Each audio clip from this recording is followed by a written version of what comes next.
How's it going, fam? It's Erica with Not Your Average EDC, and today we are going to talk about gear and lanyard beads and clips and fun stuff. My son needs constant attention here, so don't mind me playing chuck it with him. He's on hour 3 of exercise and still going, so I will be throwing the ball occasionally. Hopefully you guys don't mind. Okay, one of the most commonly asked questions I get in my DMs and in the comments and stuff is, where did you get that pocket clip? Where did you get that bead? Where did you get the blah, blah, blah? So today I kind of wanted to go over my favorite pieces of gear in terms of like accessories or mods or whatever, and just kind of talk about them. That way you guys can pick them up if you want them. Let me throw his little binky here. Does anyone else have a dog that just can go for hours and hours and hours? This dog, he's a lot of work. Okay, let's get the clip thing out of the way, because that's, I think, the most commonly asked question is like, MXG gear or Lynch, which one is better? And that's like one of the most irritating questions when it's worded that way, because like neither one is better. It's personal preference. As long as something is performing the way it was intended to perform, there is no like better if you're comparing apples to oranges. So we're going to talk about the differences between these two companies and which one may suit you better. But neither one is better in terms of performance or quality. So here's what I've noticed with the Lynch clips. I have 2 examples here. We have, I think they're both the industrial heat treat finish. See how it's kind of like different colors, really cool looking. Okay, so we have the wire clip replacement, and we have the Native 5 lightweight clip replacement. What I've noticed with Lynch Northwest is these are very rugged clips for the most part, in my opinion, specifically speaking on like this type of clip. So this, to me, from my use, is a very rugged, durable, high retention, just very rugged looking clip. And it performs that way. I haven't had any of these like bend improperly or anything. These are just very sturdy. I have had their wire clip replacement clips kind of bend out of shape, and actually Nicole's that she has on her Lil Native is like completely out of whack. I have found that these are just not as durable, but let's just talk about like their normal ones that are not a wire clip replacement clip. They're very durable, they're very rugged, and I find that they just kind of like look the part too. Like this build just looks like it's about to get some shit done. And I really like that. So it performs very well, and it also just looks very like stocky and rugged. If we go over to the MXG clip on the same model, the Native 5 lightweight, right?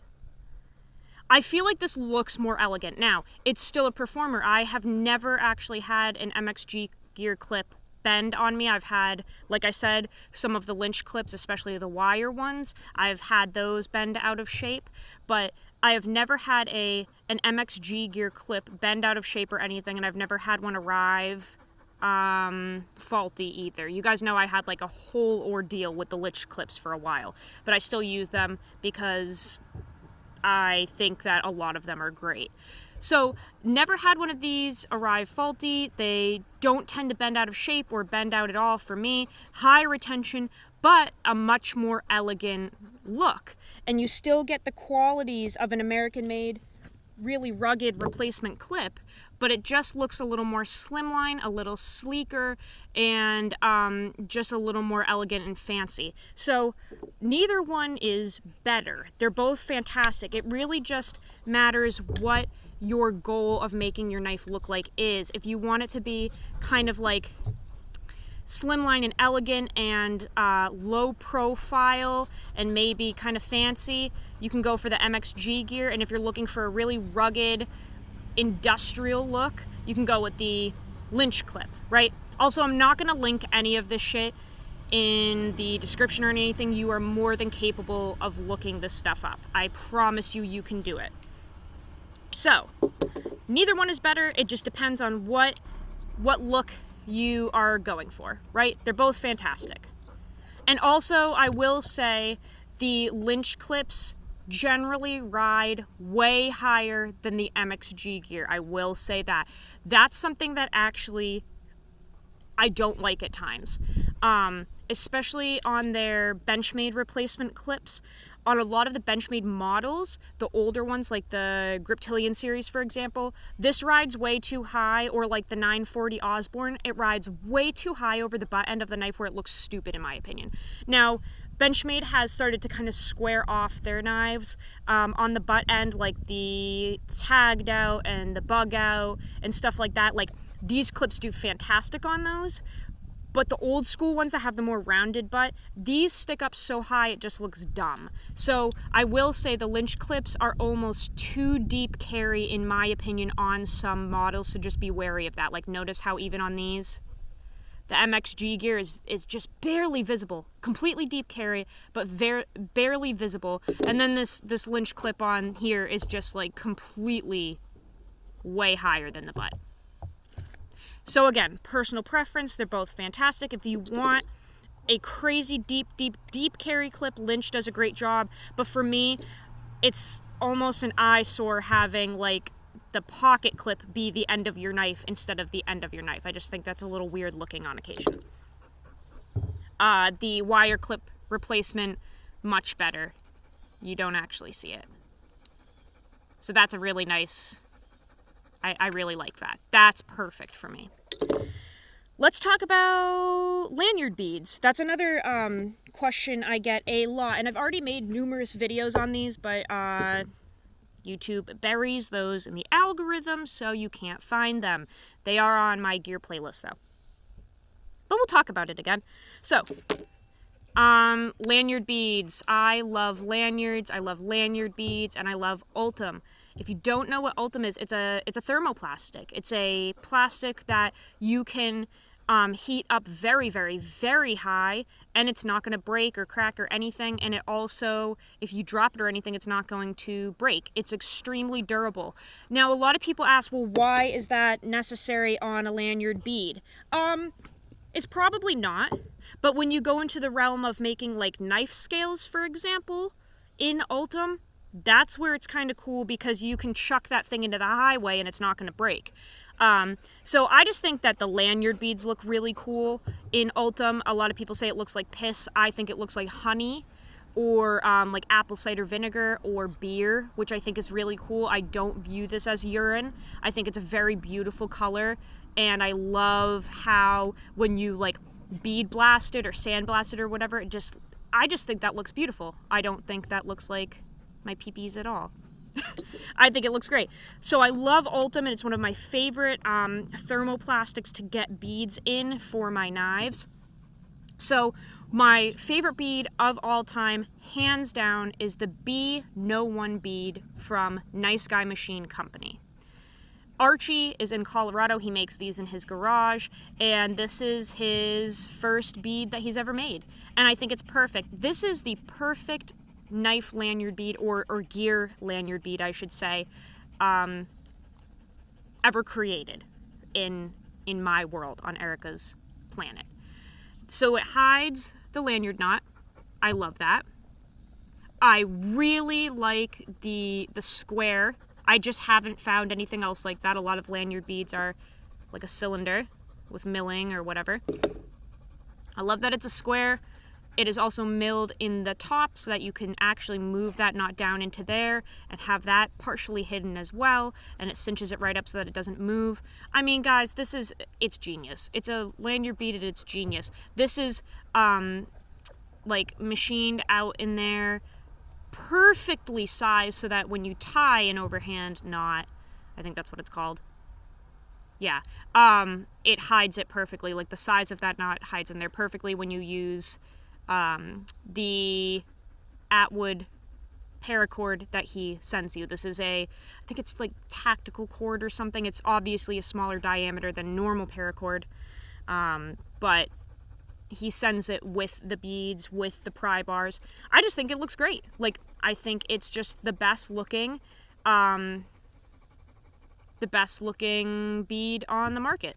End of story. However, he only does drops. So you can't get them unless you sign up for the emails and watch his Instagram for the drops. They are not readily available. He's a one-man band. You can't blame him. So if you are looking for something that is not SpongeBob SquarePants, or you're looking for something more readily available, that's where ZNC Metalworks comes in. So he is a really cool guy. Again, like a one-man band type thing, but he seems to be able to pump out more beads more often. And they're cheap. $17, I think. I mean, these beads are like, oh God, I want to say like $55. But people buy them. I've bought them, obviously. Like $17, I think, for these. And, you know, obviously it doesn't have all of the fancy hoozaminkies. But look, it's just a cylinder, milled out or machined, whatever. Looks really good. Cheap. I think it looks great. So that's like the letter Z and the letter C, Metalworks. I really like those beads too. I have a lot of these. I've been buying them for years and years now. If I'm looking for just like a cheap little addition to a knife, tons of options. He does micarta, G10, different types of thermoplastics, Ultem, more readily available than the other. Mr. Bibbs, you just can't stop playing fetch. Okay, and then the last one is Maverick Workshop. So I think his name is Greg. He used to work for Oakley, and now he does like all types of machining at his house, I think. Maverick Workshop, really nice beads. These are some of the nicest machine beads I have ever found, just because the edges are either rounded or chamfered or whatever. Like this is as simple as you can get, you know. This is just a CNC machine fucking bead. No fancies. These are very fancy. So this is like, it has this, those holes don't go all the way through. It's like a cone that goes down into it and ends, but it looks very honeycomb-like. And then it's kind of like rounded. Beautiful, beautiful. I just love Greg's work. I have a whole bunch of these in Ultem and black acrylic and I think one other material. The Ultem ones I think are pretty much all sold out, but there are more like micarta and thermoplastic ones, and I believe he's going to continue with those. He's done with Ultem for a while. I asked, but if you're looking for like black acrylic or something, or like I said, micarta or G10 or titanium, those options are there. Beautiful, beautiful beads. Really nice. Expensive, but very high quality. And you have to remember, guys, all of these people are like one-man bands working in their garage or something. They just don't have the capability of pumping out stuff all the time, for the most part.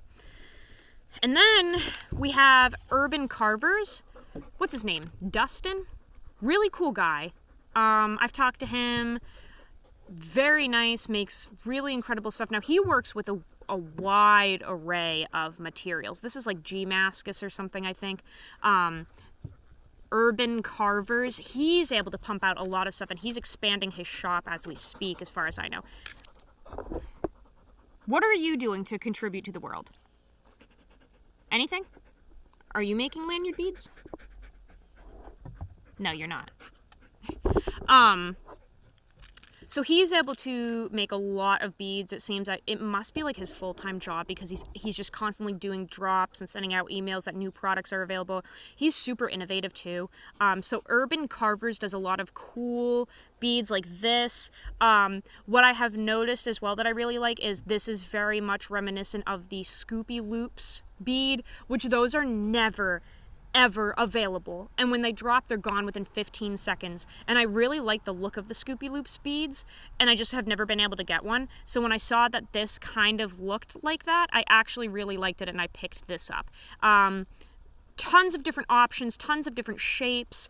I have tons of beads from Urban Carvers. Very cool guy, very cool materials that he uses, and great prices. Great prices. And he's also constantly working with Ultim. So if you sign up for like his email drops and stuff, he's just constantly making new products in that, because I'm obsessed with this material. I don't know why. Like, I'm a crazy person when it comes to it. It's all I want. But very cool options from Urban Carvers. And then the last one that I'm going to show for today, and this is, by the way, guys, this is not like all of the beads and companies and stuff that I buy from. These are just the ones that I have noticed I get most commonly asked about. So the last one that I'm going to show is my bead from Grumpy's EDC. Now, this is like talking $60-70 for a bead. However, these are machined to the max with all of the bells and whistles if you are looking for something fancy as fuck. So Tony is in Florida. He does these beads that they kind of replicate what like gun parts are. YouTube is going to turn off my video now because I said that. Firearm parts, like muzzles and stuff he does. So like they all look like different pieces of weaponry, which is really cool. I've had a ton of his beads. This is one of my favorites. I just think it looks beautiful. He, again, machines it so that it hides the lanyard knot. These are very large beads. Very large. And kind of heavy, depending on the material that you get. But he does all different types of finishes. He does anodization, all types of stuff. Very cool. So that is, again, Grumpy's EDC, like a grumpy old man. Get off my lawn! That kind of thing, okay? Really cool beads. And cool guy. I've known Tony for years. He's a very nice guy. The neighbor's dog must be over here again. Ugh. It's never ending. Zadie, please, let me finish the video. So yeah, those are all of the like cool little accessories and clips and stuff that I use. I shouldn't say all of them. Those are some of my favorites that I use. The lighting is really terrible. I'm sorry. Yeah, lots of cool stuff. Check out all of those people and their websites and their pages. If I could persuade you to check out anybody in particular, please pay extra attention to Archie over at Nice Guy Machine Company. He is a very good person. And if you like to make your purchases with supporting a good person in mind, Archie. He's a really nice guy. And he is working toward bigger goals for his production. He just purchased a very large, very expensive piece of machinery to make us products. Please check him out. I know that his products are not readily available all the time, but he does drops fairly often. It's getting more and more often. He's the one that does those pry bars that you are seeing all over creation, the Mr. Nice bar and the Plain Jane bar. Please check him out on Instagram, Nice Guy Machine Company. Just an incredible guy to support. That's all I have for you guys today. Go use your shit, trick out your knives, try some Ultim, try some pocket clips. I will see you guys on the next video. I love you all. See you later.